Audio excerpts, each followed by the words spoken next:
Hello beautiful friends, my name is Brittany, this is Rescues and Reads, welcome back or welcome to the channel, welcome to the final Bookmas video. If this video goes up when it's supposed to, then it will be going up on the evening of Christmas. And if that's the case, I hope that all who celebrate are having a very wonderful, warm, safe, loving Christmas day. And if you don't celebrate, I still hope that wherever you are happy and filled with joy. Today we are here to talk about goals for 2026, although at this point I kind of prefer to think of them as intentions, so I don't set myself up for failure because I've been on the struggle bus a little bit this year, and I'll get more into that in just a second. But I feel like putting them as intentions may be a little bit less strict, a little bit less harsh. Normally, I would not have waited this long to bring you a goals video. However, I am not lying to you when I say that I have filmed this video to completion at least 4 times, and I have scrapped each and every one of those videos because I do feel like it got a little bit rambly when it came to the struggle portion of the video, and I just didn't like the turnout of it. If after watching this video you would like any more information on some of the things that I discussed, if you would like me to make a full video on it, I am happy to do so, but I wanted to make this a little bit more focused. Now, typically I don't talk about personal goals in this video because this of course is a bookish channel, right? So I will typically talk about my channel goals and I will talk about my reading goals. However, my ability to meet any of those goals is going to be drastically hindered by what is happening for me in the first half of the year, and it's probably the biggest personal goal that I have, and so I do want to mention it here, and that is simply to complete my grad program. If you are not familiar, back in August of 2023, after a couple of false starts and other grad programs that just weren't right for me, I ultimately decided on a Master's of Professional Science in Animal Science and Behavior from an online environmental university. And this program contains more intense coursework because the courses are only 8 weeks long. So you're typically meant to take only one at a time and complete it in 2 years, although some people do take 2 at a time and complete it in 1 year. But even though I only take 1 at a time, I am considered a half-time student because of the intense nature of the coursework. And I ultimately might have been done by now. However, I've had to take several terms off because of my job. My job can on its own be very stressful and overwhelming. And during our very, very busy periods, there is no way that I would be able to balance work along with being a grad student and all of the other responsibilities that life can throw at me, right? And so now I only have 2 classes left. They are both the capstone. It is split into 2 parts, part 1 and part 2. And so that is going to run from January through May of next year. Obviously, going into the capstone, I did expect a certain level of intensity and rigor because this is the culmination of everything you've learned in the program, right? So I was expecting like a research project and presentation and stuff like that. And while that is a part of this capstone, I would argue that it's not even the biggest part of the capstone. The biggest part is something that I did not foresee coming. It's something that I don't feel prepared for at all, and that is third-party collaboration. We are actually going to be required to reach out to organizations within our field of interest to find one that we want to collaborate with or who will collaborate with us. And essentially we have to work together to come up with some type of deliverable, something that we can create for them that addresses a genuine need that they have, and it's something that they could potentially use within their organization. So it's not something that's just limited to the class. It's an actual applied deliverable that we have to create for them. And I find this very, very intimidating for a few reasons. First and foremost, because it's something that is very much outside of our full control, right? We can't control how many, if any, organizations actually respond to us, and we can't control what they have need for and if those needs are going to correspond to our skill set. And what makes that even more intimidating is the fact that I currently don't work in the field that I'm trying to pursue. I currently work in higher education, and so I don't currently have a network, right? When many of my peers in this program, they do. Maybe they are animal trainers, maybe they are veterinary technicians, maybe they work at a zoo or an aquarium or wildlife conservation, right? They are all over the place, and they might already have a network to tap. They might already have some idea of something that they can create, where I would be starting from scratch. And up until this point, my program has been very much theoretical. It has not been applied at all. And so while I understand that this is meant to kind of showcase what we've learned in the program, I do kind of feel like it came out of left field and I don't feel prepared for it at all. It has been something that I've been spiraling about for several weeks at this point. And if you've been around my channel for a little while, you will know that in July, I hit an extreme period of burnout. It was primarily a culmination of school and work things, primarily work things, but some school that really just snuck up on me and knocked me on my butt. It affected my reading, it affected my content. And so my goal is not just to complete my grad program, but to do so in a way that's sustainable and will prevent me from feeling that same intense burnout that I felt in 2025. And I know that in order to accomplish that, I am likely going to have to put some things on the back burner. I'm likely going to have to be very selfish with my time. It is very possible that my time in 2026 is literally going to be work, school, family. And that does mean that other areas of my life could be dramatically affected, and that that includes my booktube channel, which is one reason why I did want to mention the grad program here. But also, now that that is a natural segue into my channel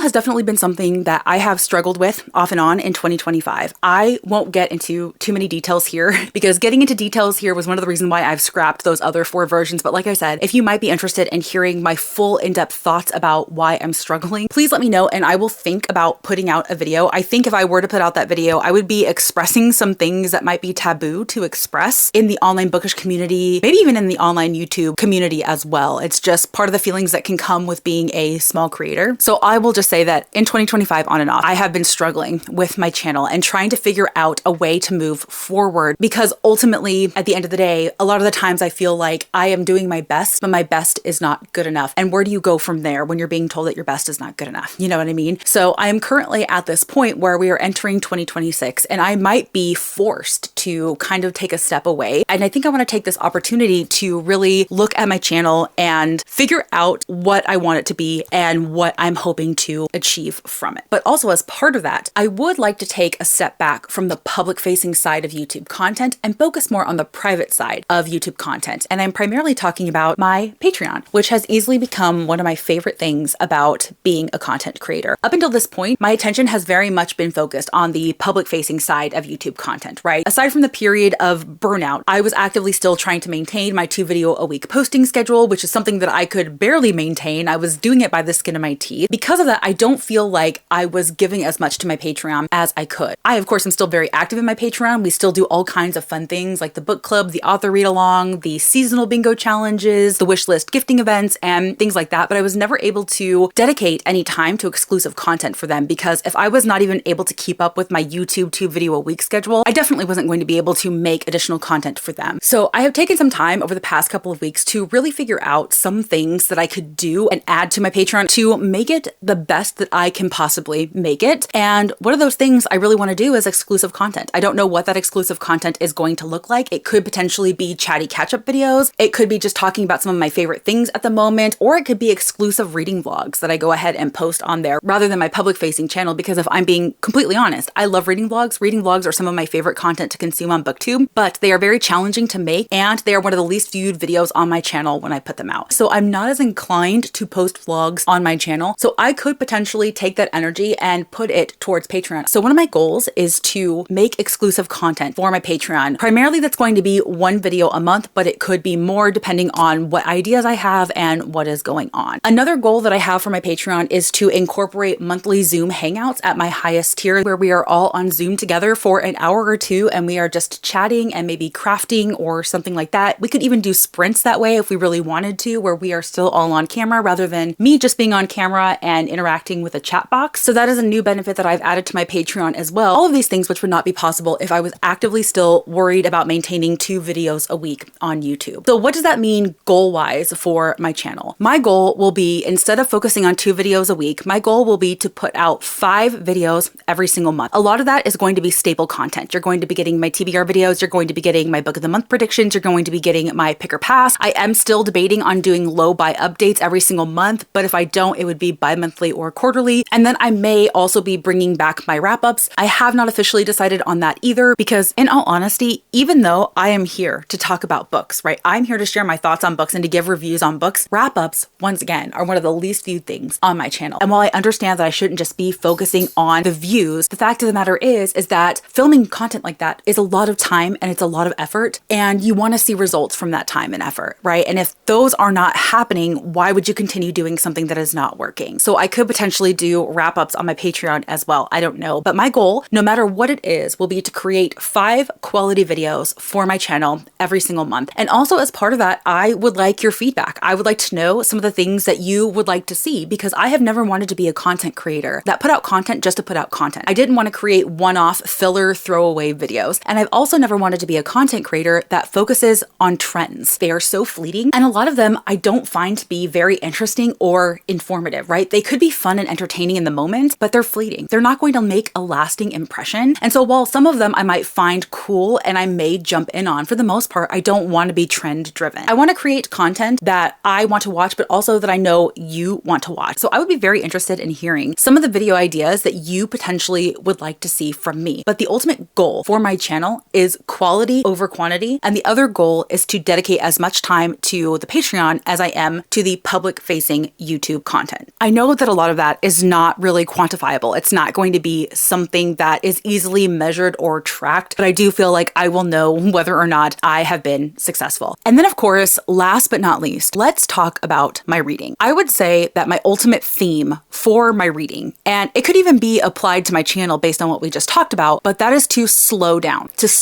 my overall reading in 2026. Now, I am not making this goal because I have ever felt any type of external pressure to read a certain amount of books at any point to be a content creator. You know, I'm obviously not somebody that believes that you need to read a certain amount of books a month in order to create content. I'm also not somebody that ever tries to read just for content anyway. If I'm doing some projects, then yes, obviously I will have to read for that content. But for the most part, I have never really felt a lot of pressure to just read for content or read a specific amount for content. I'm also not somebody that believes that if you read a huge number of books a month, then you cannot possibly know what you're reading, right? There seems to be a lot of discourse about that, whereby I see slower readers shaming faster readers. I think we just need to let people read the amount of books that they're comfortable with reading, right? I just kind of wanted to give those caveats that I'm not trying to slow down my reading because of any type of commentary that is currently out there about how fast people are reading or all of the gamifying that they're doing for their reading and the challenges and all that stuff. That is not why. I am particularly slowing down because I want more flexibility overall in my reading life. I want there to be less pressure overall that I put on myself to get through a certain number of books every single month. I take my TBR seriously. Y'all know this. If I make a TBR every single month, I'm going to do everything in my power to meet that TBR. And sometimes those TBRs are stacked. And so during the month, I'm trying to get to this wide number of books, and I just